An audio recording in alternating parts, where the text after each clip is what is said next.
Hey sis, so guess what? I'm back again.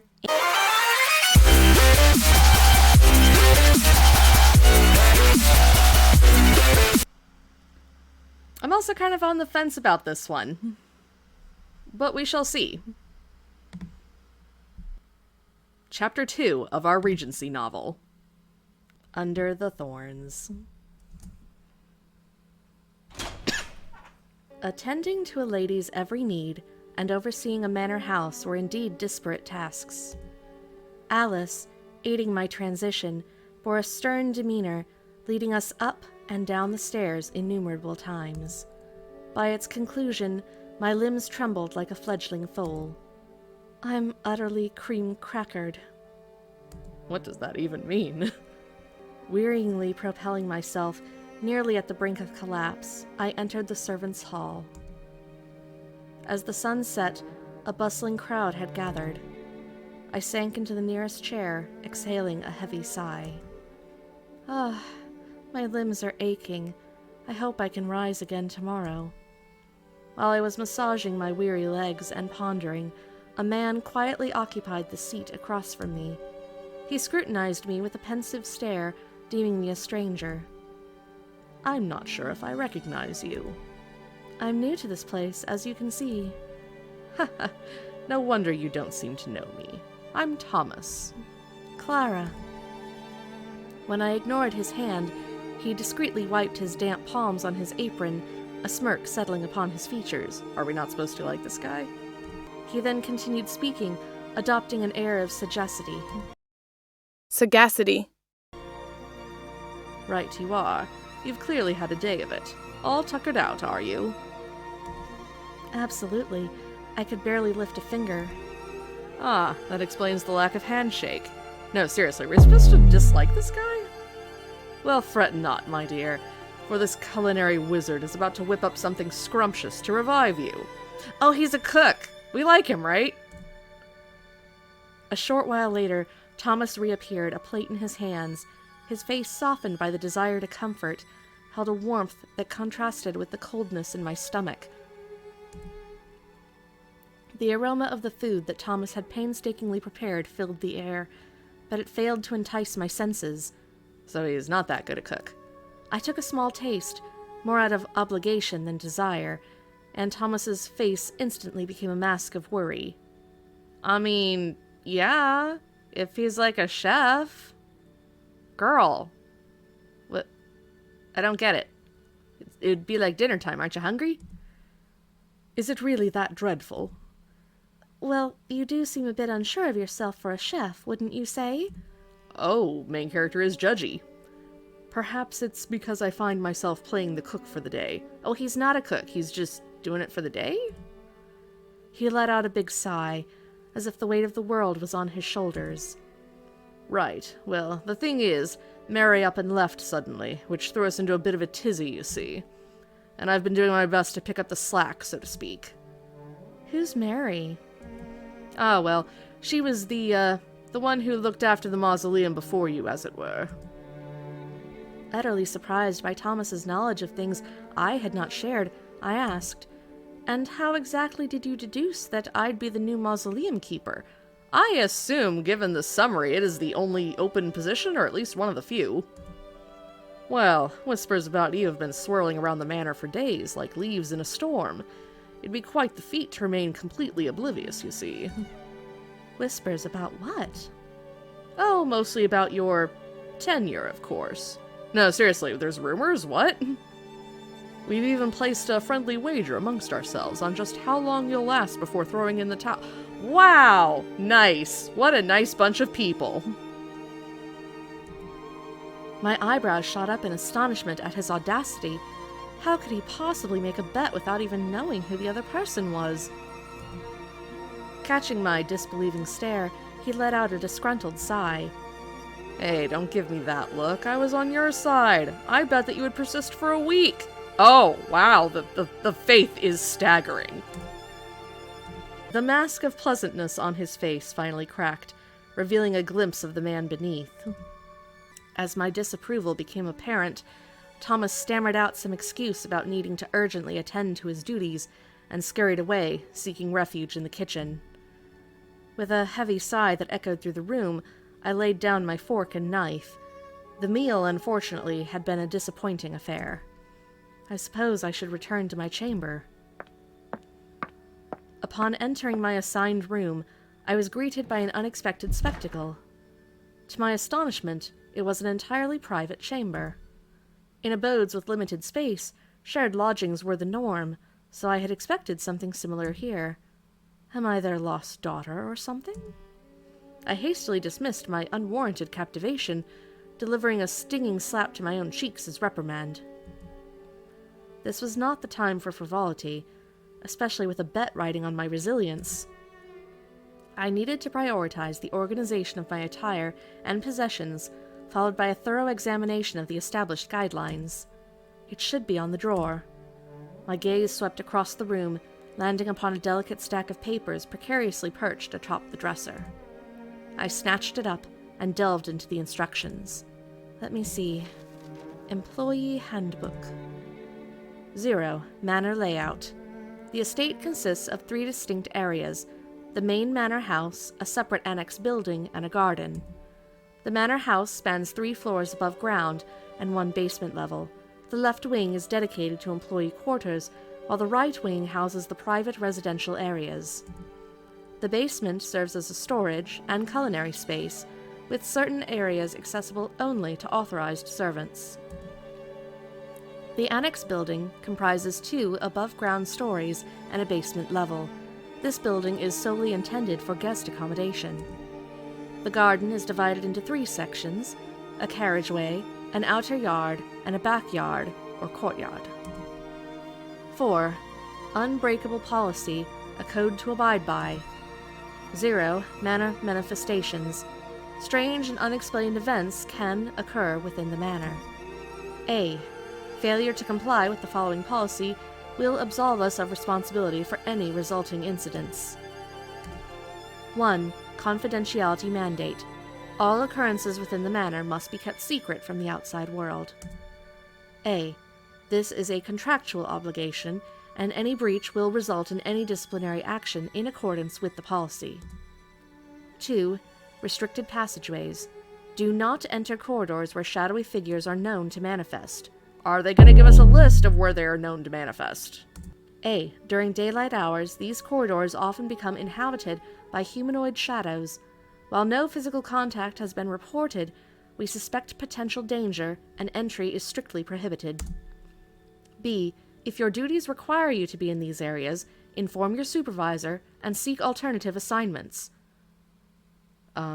Sensing some circuitous logic there. If your duties require you to be in the areas, your supervisor would give you alternative assignment. What? So certain areas will just never have people assigned, or should never have. Then why would they be assigned in the first? Okay, whatever. 3. Vacant chamber protocol. Leave vacant chambers ajar, not sealed. A. Out of respect for our guests, entry shall only occur after a polite knock and audible confirmation. If an unanswered knock is received, seek a supervisor to address the issue. 4. Sunset prescription. No movement allowed after sunset. For safety reasons, the manor operates during daylight hours only, prohibiting authorized personnel from moving after sunset. Occasional noises may occur after hours. We advise ignoring them, as they typically subside on their own. Wait, so do we answer and talk to knocks or not? Sounds near your door often originate from night watchmen. Please do not be alarmed. Mealtime protocol. The Lord's family's meals follow a predetermined schedule. Setting the table and presenting food will always increase the number of occupants by 1. Serving guests will also increase the head count by 1 person. If someone joins mid-meal, non-compliance is permitted. Discourse directive. Avoid lengthy conversations with Lord Edward. Wow, it gets its own note, its own number. Interaction is permitted when necessary, but refrain from initiating conversations unless invited. Oh, well, thank goodness. If he talks first, then we're just free to do whatever. If someone brings business to Lord Edward, promptly direct them to Olivia Quilla. Outbuilding Ordinance. Unauthorized access to outbuildings is strictly prohibited, except for the stables and mausoleum. Currently, outbuildings are restricted to designated personnel and the family of the manor's proprietor. If accompaniment to an outbuilding is required, obtain permission from your superiors beforehand. My mind reeled from the intricate details of the instructions, causing a dizzying sensation. With a defeated sigh, I reluctantly set the document aside. The complexity of the instructions left me staggered, with a barrage of unanswered questions lingering in my thoughts. This is hard to believe. Yet duty beckoned, and the handbook remained a necessity for the present. I swiftly stored it away and set about organizing my garments and provisions. My modest belongings found their proper places with ease. Disposing of my day's attire, I hung them neatly and settled onto the bed, closing my eyes. I surrendered to a surge of thoughts. The imposing exterior of the manor might suggest otherwise, but the inhabitants did not seem inherently wicked. As the day's events began to fade into the background, I found myself replaying the faces and voices of those I had met. The garrulous coachman, the perceptive footman, Mrs. Quilla, a rather enigmatic person, and the meticulous supervisor, Alice. I think we vaguely met some of those people, but not all of them. Anyway. And then there was Thomas, the one whose condescending manner left an unpleasant aftertaste. Oh yeah, we were supposed to dislike him. Okay, cool. But it was Lord Edward, the heir to the manor, who held my attention.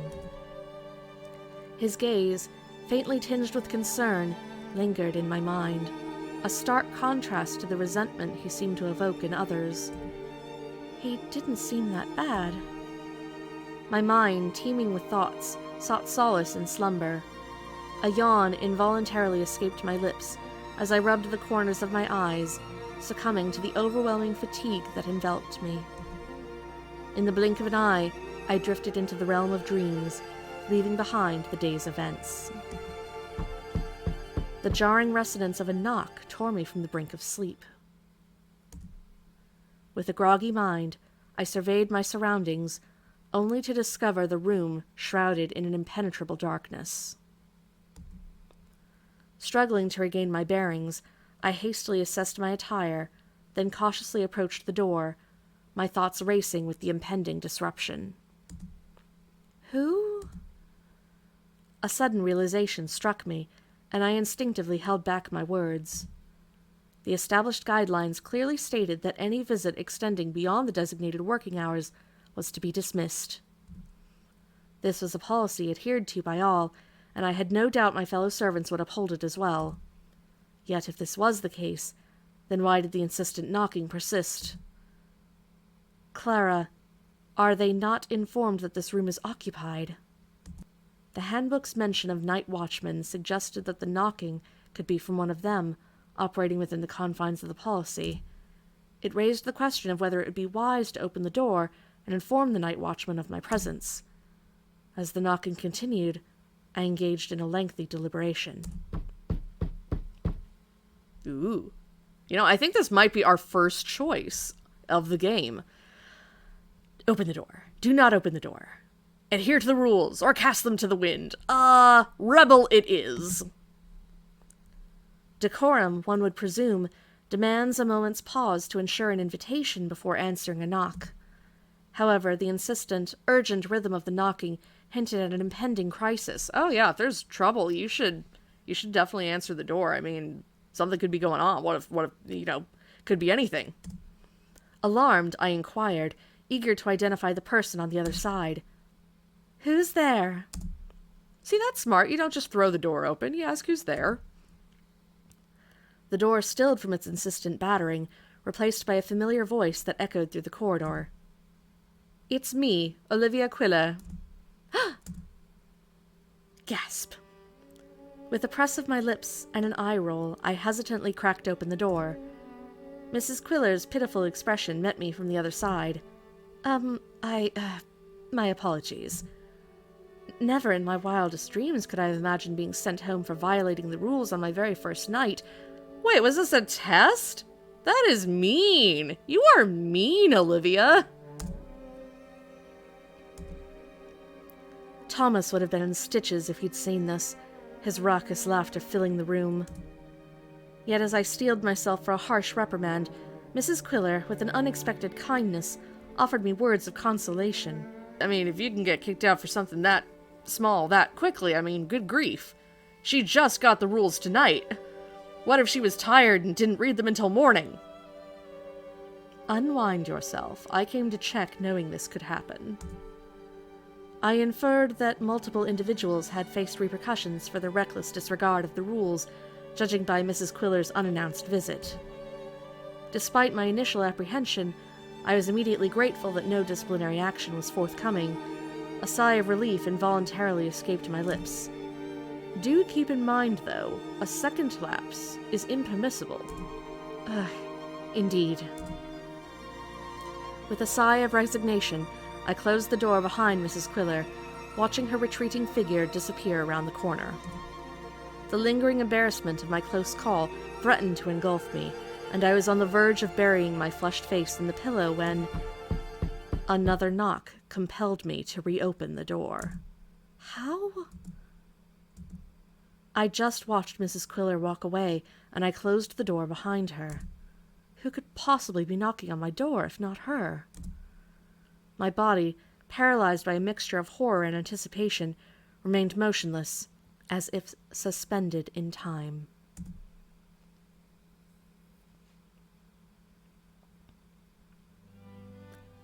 As dawn broke, sleep continued to elude me, leaving fatigue as my unwelcome companion.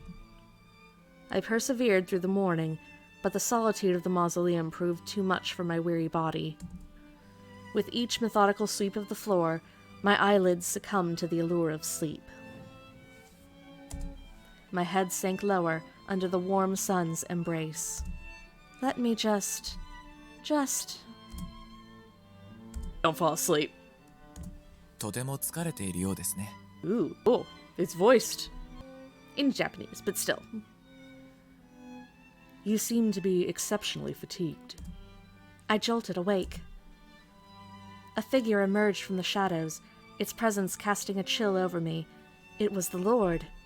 Edward, hi, hello. Nice to finally meet you face to face and actually see a sprite. Hi. Hello. It was the Lord, the imposing figure I had been warned against. His hands gently cradled a floral arrangement, presumably a tribute to the departed. My lips quivered, torn between embarrassment and awkwardness. Hello. It's quite a splendid afternoon, isn't it? The Lord, taken aback for a transient moment, revealed a tranquil smile. Indeed. いい天気です。あなたには違うみたいだけど。 Indeed, it's a delightful afternoon, though not for you, I presume. Oh, no, I'm just fine and dandy. Apparently I'm very sleepy, but other than that... Well, I couldn't get much sleep last night. おや、どうして？ Oh dear, what happened? It's just, something unsettling occurred during the night. ああ。 Lord Edward nodded sagely, his expression indicating that he had grasped the nature of the unsettling event. 私はもう慣れていますが、初めての方にとっては恐ろしいことかもしれませんね。 I've grown accustomed to it, but it might seem daunting to those unfamiliar with this manor. Has this occurred frequently for you? お母さんが亡くなってからずっとですね。だからずいぶん前からですね。 Since my mother's passing, yes. It's been happening for a while. Ah, is it related to the mom ghost, maybe? It's the mother ghost wandering the mansion! I have no clue. I have no idea. With an air of poise and reverence, Lord Edward swept past me, his movements exuding an effortless grace. He gently lowered himself to the ground, his hands carefully placing the bouquet of flowers upon the tombstone.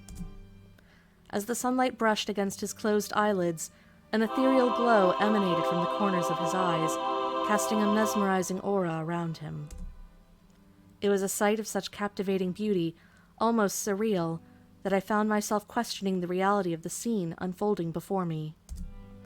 With a final murmur of prayer, Lord Edward gently opened his eyes, his expression serene and composed. ともあれ、この邸宅に来たことを歓迎します。In any case, I extend a heartfelt welcome to you. もし何かあったら、気軽に話してください。And I encourage you to reach out whenever you feel the need for conversation, or simply someone to listen.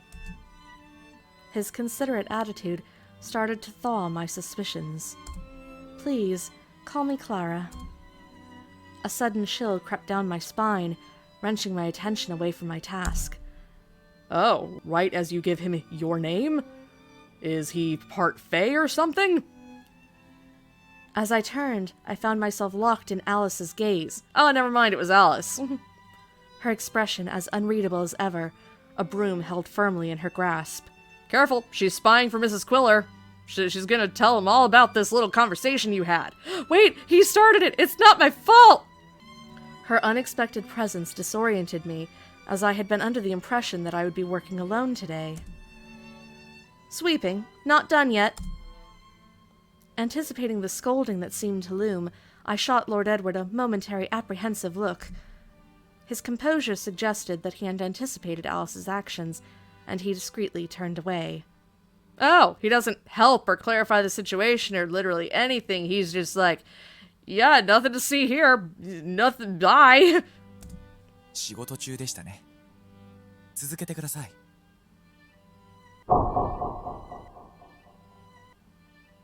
Never mind. I did you dirty. You totally explained and was whatever. That's awesome. Thank you. See, Alice had nothing to worry about. Nothing to worry about at all. I must have arrived at an inopportune moment. Please continue with your task. Alice's stern countenance eased as the man entered the house. She looked at me nervously. Oh, I'm sorry. I was rigid. It's all right. Nothing untoward happened. In fact, he seemed pretty kind. Kind? You haven't witnessed the low-life nature of his. Why does everyone keep saying that? My gosh. From that docile little frumpy flop? That little dapper waif? Alice's head swayed in disapproval as she whispered her disgust at the idea, but her reaction barely made a dent in my thoughts. No kidding! I mean, it is so divorced from what we've actually got to see. Our interaction was brief and unremarkable. He simply expressed concern for my well-being. However, I knew Alice would dismiss my account with disbelief, prompting me to release a heavy sigh. Who am I to trouble myself over such matters? He's the heir to this grand estate, and I am but a humble servant. Oh, don't you know how these Regency novels work? You'll be dating and probably married by the end. You know, assuming we get the good end. I have my hands full with my duties, that's for certain. With a resolute shake of my head, I pushed my thoughts aside and stepped into the manor. The distraction may be swift, but the work is eternal.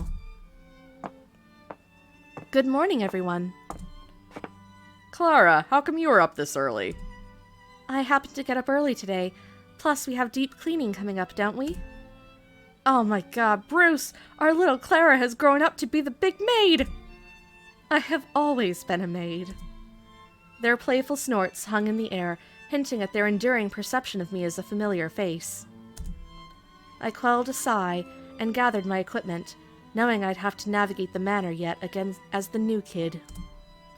2 months have passed since I arrived at this manor. What a time skip! Which meant that Thomas should be drowning in regret by now over his empty wallet. But in their eyes, I remain a mere newcomer. 2 months? Well, I guess that's a... Well, that's a shame for you, but I am already feeling confident. With a murmured sigh, I embarked on my ascent, my gaze drawn to the ethereal sunlight streaming through the windows. The corridors, once steeped in an enigmatic aura of mystery and trepidation, now seemed less ominous, their gloom dispelled by the gentle embrace of the morning sun. Well, yeah, this is a gorgeous background. I mean, look at that. It was always beautiful. There was nothing creepy about this to begin with, ever. There's that shadow again. I don't see it. Despite my growing familiarity with the manor's layout, I still couldn't shake off the lingering sense of disquiet that clung to its walls. I just got finished saying it. That doesn't make any sense. Okay, whatever. It's fine. Fine. With a furrow creasing my brow, I swiftly pivoted and descended the stairs, my eyes darting nervously away from the lurking shadow. Opting for a longer route, I decided to circumvent the left corner, my heart pounding with a mix of apprehension and determination. The shadow's ominous presence loomed large, casting a pall over my otherwise resolute steps. I'm running late. Anticipation quickened my steps as I rounded the bend, for I sensed the presence of one awaiting me. Good morning. Have you come to make another visit to the mausoleum today? True to my expectations, Edward sat poised before the tombstone, our invisible connection drawing him to this familiar spot. I think he's just here to pay respect to the dead like he is apparently every day or whatever. That has nothing to do with you, girl. I'm sorry. As I approached, his face lit up with a smile as radiant as a flower in full bloom, a silent welcome that transcended words. 今日に限って日差しがよく当たるね。 I いい天 have. 気だよ。 Indeed, I いい天 have. 気だよ。 The sun is bright today. Lovely weather. I agree. It's almost spring. Upon closer acquaintance with Lord Edward, I discovered a stark contrast between the perception others had instilled in me and the reality of the man himself. I was saying that, yes! He possessed a depth of compassion that defied the callous reputation he bore, a trait that slowly chipped away at the preconceived notions I had harbored. My instincts, though often dismissed as unreliable by those who deemed me insensitive, seemed to be offering a more nuanced understanding of Lord Edward.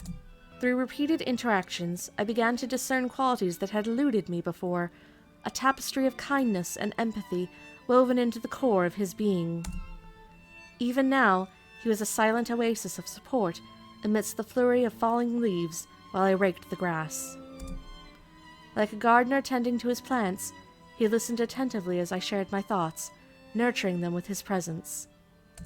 So why did the other 12 or 13, I think we're 13 made on this. What happened to the other 12? No, seriously.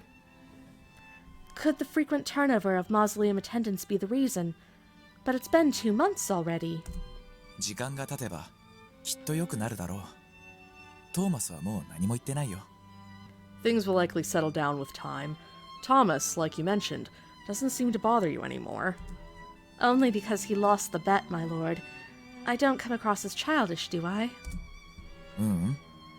クララは大人のように見えるよ。 Absolutely not. You seem quite mature, Clara. You're not being sarcastic, are you? 褒め言葉だよ。 Why would I be? Uncertain of the propriety of a servant forming such a close bond with their employer, I nonetheless found solace in the quiet moments shared with Lord Edward. As our conversation flowed, I was struck by the unexpected parallels between us, a realization that sparked both wonder and curiosity. It was a curious phenomenon, the way a lord and a servant, despite their vastly different stations, could discover a common ground that bound them together. I am deeply curious what that is. Are you going to elaborate? そういえば、おじがハガキを送ってきたよ。 Right. I received a postcard from my uncle. Lord Brandon? 今回は海を渡るそうだ。到着したら写真を送ってくれると言っていたんだ。 Yes, he spoke of his desire to cross the vast oceans this time, and pledged to send me pictures once he reaches his destination. That sounds quite exciting. I'd love to travel like that someday. そうだね。なんて美しいんだろう。 I share your sentiment. That would be a dream come true.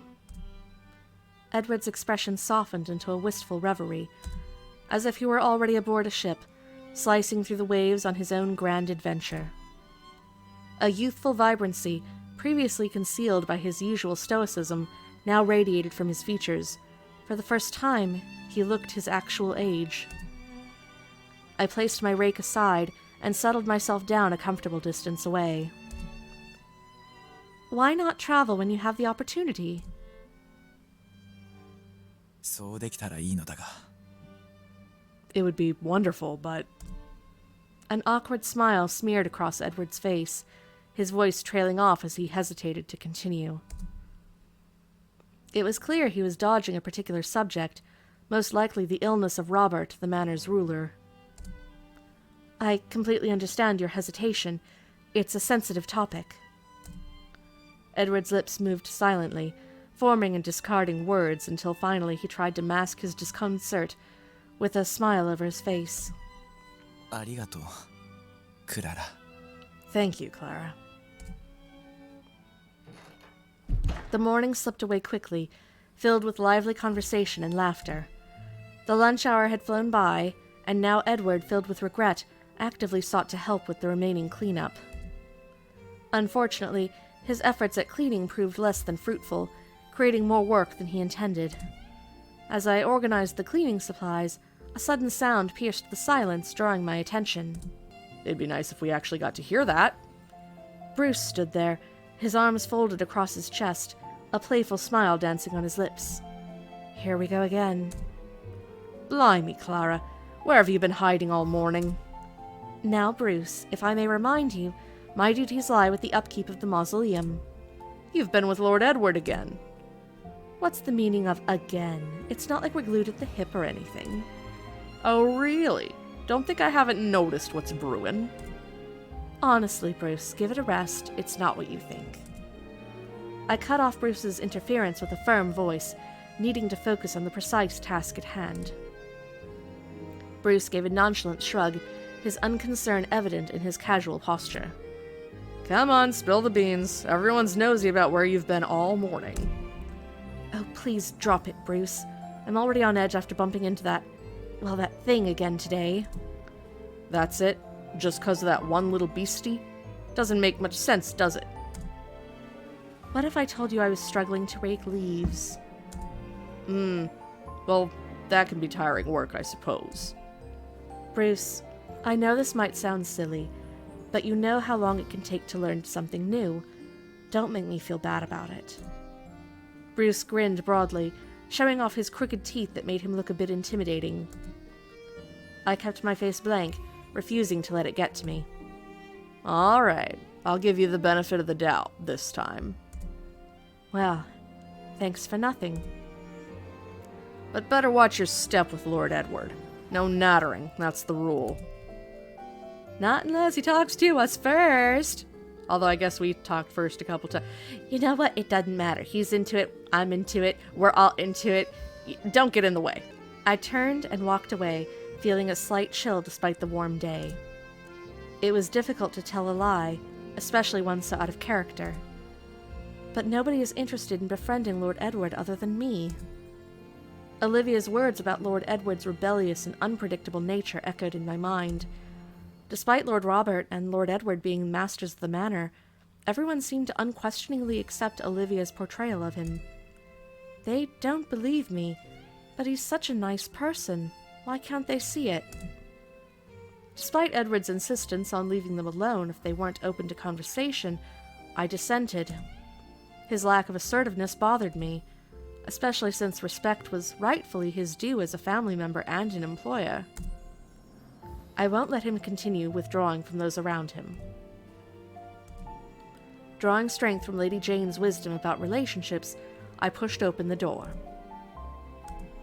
Once inside, I was informed that Olivia had summoned me. Come in. I closed the door softly and approached her. You know, it'd be nice if there were like sound effects or some things. Like, that's the only thing that I'm noticing, where it's like just certain stuff. Anyway, minor nitpicks. The room was overflowing with papers and envelopes, clearly neglected due to the Lord's absence. Clara, at your service, ma'am. Taking a deep breath to steady my nerves, I offered a greeting. Olivia, her eyes momentarily glued to the documents before her, eventually looked up and removed her glasses. With a gentle press of a finger to her forehead, she acknowledged my presence. Oh, it's you. Have a seat. Didn't you call for me? I took a seat in the chair in front of her, perfect for a long, relaxing conversation. My desire to depart grew stronger with each passing moment. How may I help you? Alice so happened to mention that you've been working through your lunch break, Clara. Is that so? Well, I was told that Mr. Robert cares for the mausoleum, so... I haven't summoned you to reprimand you. I don't disapprove of hard work in the slightest. I appreciate your understanding. However, I must insist that you don't skip meals. Steeling myself for Olivia's potential dismissal, I was met instead with an unexpected praise for my meticulous work. You thought you would be dismissed for overtime that doesn't actually exist in the Victorian Edwardian era? They don't even have weekends. Okay, whatever. This surprise was compounded by my previous anticipation of accusations of napping from either Alice or Bruce. As I contemplated whether to rise, Olivia abruptly began divulging details of her personal situation. Clara, to be honest, the Lord hasn't been feeling quite himself lately. Oh no, is that so? Edward's downcast expression made sense now. This was what weighed heavily on his mind. Olivia's gentle smile and nod suggested a misunderstanding of my words. Yes, thanks to that, I'm in charge of his care. Thanks to that? I blinked, momentarily confused by Olivia's cryptic comment. Since I am unable to leave the manor, I would like you to pick up the medical supplies in my stead. My jaw dropped at the enticing offer. Pardon? If it poses too much inconvenience for you, there is no obligation. Not at all. It's not difficult at all. Olivia's unexpected compliments were understandable now. Given the circumstances, I have little choice but to accept her offer. Recognizing the implication of Olivia's words and my own lack of options, I simply offered a smile. That settles it then. I'll notify you when we're scheduled. For now, concentrate on the primary tasks. As you wish. I'm counting on you, Clara. A grateful nod escaped my lips. A nod escapes your... Okay. Masking the bewilderment that churned within me. Was entrusting such a task to a new maid truly wise? You are still considering yourself new at 2 months? Perhaps Lady Jane's recommendation spoke volumes of my capabilities. Surely Olivia wouldn't assign this responsibility without unwavering assurance of my reliability. Wouldn't you agree, my lord? As she just finished sharing absolutely everything with him. まあ、オリビアはそんな紹介状一つで心を変える人ではないから。ただ君のことが気に入ったんじゃないか? Changing her mind about a reference letter isn't exactly Olivia's forte. Perhaps she simply, well, likes you, Clara. What aspect of my character? オリビアだけが知っているだろう。 That's a question only Olivia herself can answer, I'm afraid. Edward lowered himself onto the grassy ground, and I took a seat beside him. Grass? Why are we in the mausoleum, then? Shouldn't we be outside somewhere nice and pretty? Anyway. Though I harbored some discontent, I nodded. I trust the journey will not be overly strenuous. 業者がちゃんと連れて行ってくれるだろう。心配いらないよ。 I have full confidence in our coachman's ability to deliver you safely. There is no need for concern. I still have some butterflies in my stomach. Have you ever been there by any chance? Is it her first time going to the city or something? To go to the pharmacy? Edward's head denied the question with a subtle shake. These trips were usually left to the servants, but his expression hinted at something unspoken. As I released a heavy sigh, a fugacious concept blossomed in my mind, leading me to redirect my focus. The sea! Huh? Alice mentioned a harbor near our destination. Why don't we venture there together?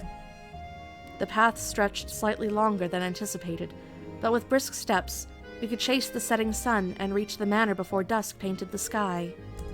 The harbor, apart from the sandy expanse of the beach, held its own captivating allure. I gazed up at Edward with enthusiasm, but he appeared somewhat perplexed. それはちょっと That 難しいんじゃないかな。 That might pose a bit of a challenge. If you're concerned about your father, he should be all right. We'll only be away for a day. それもあるけど、やっぱりできない。 Well, ごめん there's ね。 that, but no. No, I'm sorry. A shadow of regret crossed Edward's face as he gently declined my suggestion. His lips pursed slightly, and his usually bright eyes seemed to cloud over with a hint of sorrow. The vibrancy of Edward's deep azure eyes dimmed like the dying embers of a fire, mirroring the unfathomable depths of the ocean. A veil of disguised emotion clouded his face, hinting at a hidden turmoil within. The untold words hung heavy in the air, a tangible barrier between us. Edward's clenched jaw and furrowed brows betrayed the secret he chose not to share with me. Ah! CG! He's so pretty! Look at him! Oh, he's pretty. This is gorgeous artwork. Just been loving the heck out of looking at these backgrounds and art and just, oh, gorgeous. A wave of wistfulness washed over his face, momentarily morphing his features into a mask of near anguish, but the storm quickly subsided, replaced by a quiet resignation that settled upon his countenance like a veil. クララ、君の言う通り、僕には屋敷を出ない他の理由があるんだ。 Clara, as you may have noticed, I have other reasons for not leaving the manor.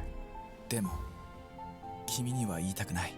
But I'm not sure if I want to talk about it. Oh, I see. うん。ごめんね。 I'm sorry.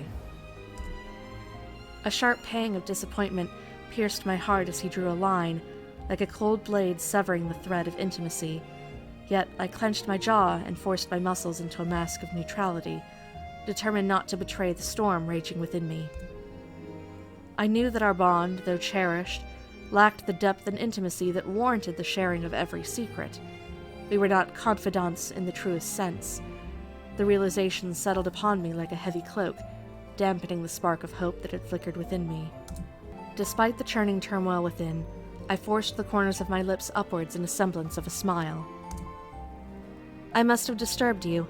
Please excuse my rudeness. いや、クララ。全然迷惑じゃないよ。 No, Clara, you weren't rude at all. Despite the shadow of doubt that crossed his face earlier, Edward's demeanor changed, radiating eagerness. むしろ嬉しかった。 Quite the contrary. His words filled me with a sense of perplexity. Despite possessing the freedom to depart, Edward seemed inexplicably confined within the manor. People treated him as a liability, despite being employed by him and his family. And Edward endured it all with an unwavering submissiveness, never venturing beyond the manor's walls. It became glaringly obvious that the secrets he hoarded close to his chest were the missing pieces to the puzzle of his existence.